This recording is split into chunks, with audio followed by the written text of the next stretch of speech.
Not every moment that shapes the world arrives with noise or drama. Some arrive quietly through decisions that do not dominate headlines today, but determine stability, growth, and alignment for decades. And this is one of those moments. Hello and welcome to the Narrative Now. I am your host Sudanshu Sharma, and over the last few days, Prime Minister Narendra Modi has been on a three-nation tour to Jordan, Ethiopia, and Oman. And while at first glance it looks like routine diplomacy, but when you step back, a clear pattern starts to emerge, and that pattern tells us something important about the world India is helping shape. Allow me to explain the larger context first. Global power today is no longer defined only by military strength or economic size. It is defined by trust, by who countries turn to when they want stability instead of chaos, growth instead of dependency, and partnership instead of pressure.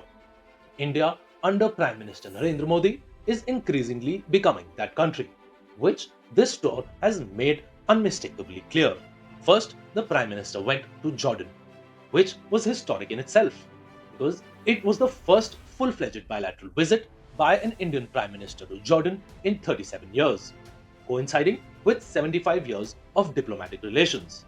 But what gave this visit weight was substance, not symbolism. But before that, you should know that Jordan is one of the most respected voices of moderation in West Asia, a region where ambiguity is often safer than clarity.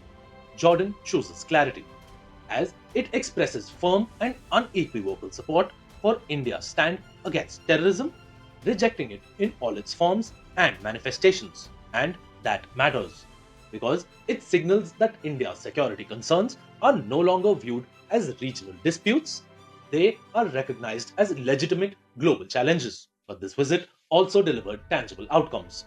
Jordan, which is a key supplier of phosphatic fertilizers, is directly being linked to India's food security, with Prime Minister Narendra Modi proposing expanding bilateral trade to $5 billion over the next 5 years, with cooperation expanding across renewable energy, water conservation and rainwater harvesting, digital public infrastructure, innovation, and cultural exchange.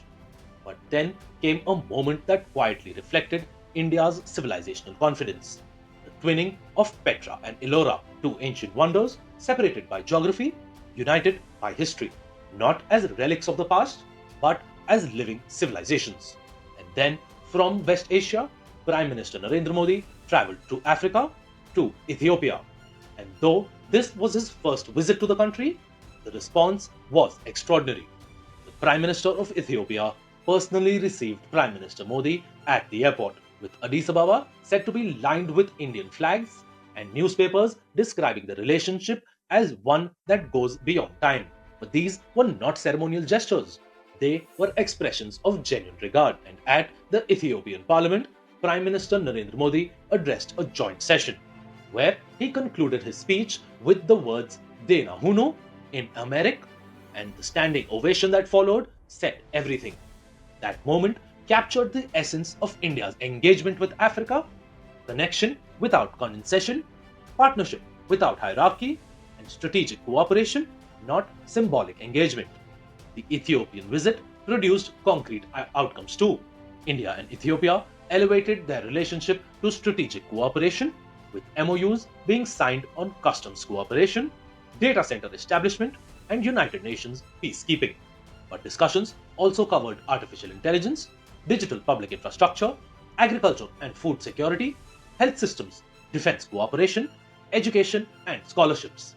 This was not transactional diplomacy, it was future oriented collaboration.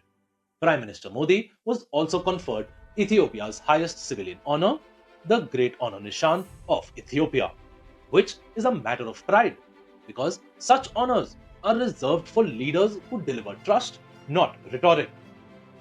And then lastly, from Africa, Prime Minister Modi traveled to Oman for the final leg of his, because Oman is not just a strategic partner, it is a nation whose proximity to India goes back centuries, not decades. 70 years of formal diplomatic relations, but far longer civilizational and maritime ties. And Prime Minister Modi arrived in Muscat to a warm reception, a reflection of that very history. But this visit was focused squarely on the future. And at the Sultan's Palace, Prime Minister Modi met Sultan Haytham bin Tariq to discuss issues of mutual interest and to deepen the strategic partnership.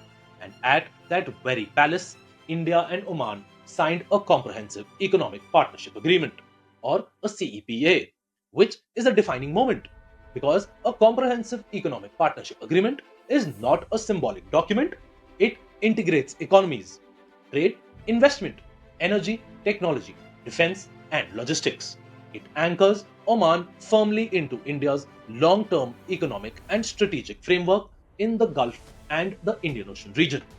Prime Minister Modi also addressed a business forum with leaders from both countries, reinforcing that diplomacy today is inseparable from economic opportunity. But then came a powerful people to people moment. Oman, which is home to nearly 7 lakh Indians, gave Prime Minister Modi an overwhelming welcome. And diaspora support at this scale does not come from political loyalty alone. It comes from trust in leadership. And so the pattern is unmistakable. Jordan, Ethiopia, Oman. 3 regions, one consistent approach. India, under Prime Minister Narendra Modi, is offering partnership without pressure, development without dependency, technology without coercion, which is why countries across West Asia, Africa, and the global south are engaging with India more deeply than ever before. Millions of people across these regions will never vote in India, yet their futures in food security, digital access, energy stability, trade, and peacekeeping are increasingly being shaped by decisions taken in New Delhi. And that is exactly what global leadership looks like: quiet, consistent, credible. And history produces such leadership rarely. Leadership that understands power is most effective when exercised with restraint.